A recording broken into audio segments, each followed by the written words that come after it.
नमस्कार विद्यार्थी मित्रांनो, क्रिएटिव्ह मॅथ्स मराठी या आपल्या लाडक्या युट्यूब चॅनल मध्ये तुमच्या सगळ्यांचं सहर्ष स्वागत आहे। आज आपण चर्चा करतोय आता 7वी गणित आणि 6वं प्रकरण घातांक। घातांकाचा सराव संच 28 बघतोय।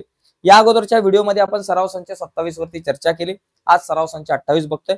बघा, अतिशय महत्त्वाचा आणि अतिशय सोपा असा सराव संच 28 आहे। यामध्ये एक गुणधर्म तुम्हाला नीट समजून घेणं गरजेचं आहे। तो गुणधर्म काय?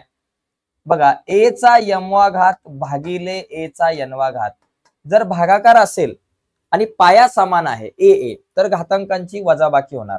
a चा m वजा n वा घात लक्षात घ्यायचं, a चा m वजा n वा घात। आणि गुणाकार असेल a चा m वा घात गुणिले a चा n वा घात तर a चा m अधिक n वा घात। पाया समान पाहिजे, पाया असमान असेल तर इथं हा नियम अप्लाय होणार नाही।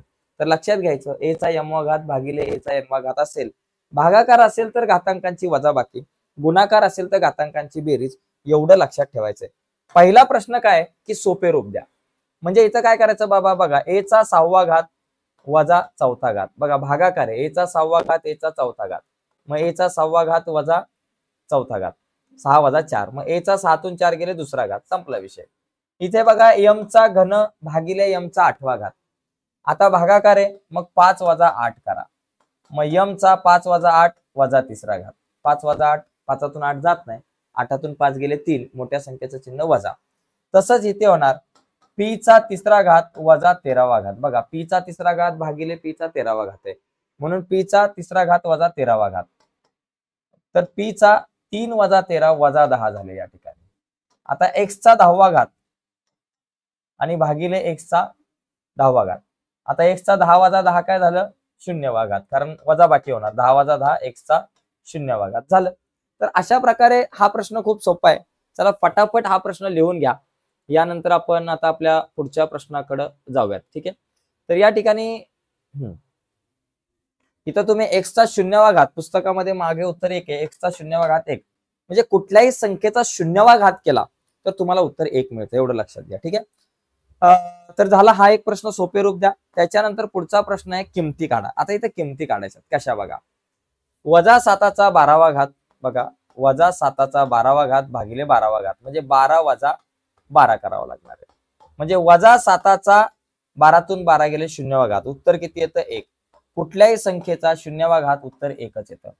इथं बघा 7चा 5वा घात भागिले 7चा 3रा घात, म्हणजे 5 वजा 3 भागिले आहे घातांकांची वजाबाकी, 7चा 5 वजा 3रा घात, 7चा 5तून 3 गेले दुसरा घात, 7चा दुसरा घात म्हणजे वर्ग किती येतो 49, आलं उत्तर। किमती काढायच्या, म्हणजे फक्त इथपर्यंत नाही, 7च्या वर्गपर्यंतच नाही, त्याचं सुद्धा उत्तर काढायचं। आता इथं बघा 4/5 भागिले आहेत ना, 3 वजा 2 करा, 3 वजा 2 भागाकार आहे, घातांकांची वजाबाकी 3 वजा 2। आता 4/5 3तून 2 गेले पहिला घात, कुठल्याही संख्येचा पहिला घात 30 संख्या असते, 4/5च उत्तर येणार, ठीक आहे। आता इथे बघा 4चा 7वा घात वजा 5वा घात, बरं का, 4चा 7वा घात भागिले 4चा 5वा घात आहे, म्हणून 4चा 7 वजा 5 5वा घात, बरं 4चा 7तून 5 गेले 2 आणि 4चा वर्ग येतो 16। तर अशा प्रकारे आपल्याला इथं किमती काढता येतील, ठीक आहे। चला आता हे सगळं लिहून घ्या। तर हा पण प्रश्न खूप सोपा होता आणि या प्रकारचे प्रश्न आपल्याला विचारले जातात परीक्षेला, ठीक आहे। तर बघा मित्रांनो, एकदम सोपा प्रश्न, 2च प्रश्न होते। तर अशा प्रकारे हा सराव संच सुद्धा झालाय। पुढच्या व्हिडिओमध्ये आपण पुढचा एक सराव संच बघू, पुढचा सराव संच, पुढची व्हिडिओ तुमच्यापर्यंत पोहोचावी असं वाटत असेल आणि अजून तुम्ही आपला चॅनल सबस्क्राईब नसेल केला मित्रांनो, तर आत्ताच आपला चॅनल सबस्क्राईब करा आणि त्या बाजूला असलेलं बेलचं बटन दाबा, जेणेकरून मी अपलोड केलेल्या प्रत्येक नवीन व्हिडिओची नोटिफिकेशन तुमच्यापर्यंत पोहोचेल। बाय मित्रांनो, धन्यवाद सर्वांना।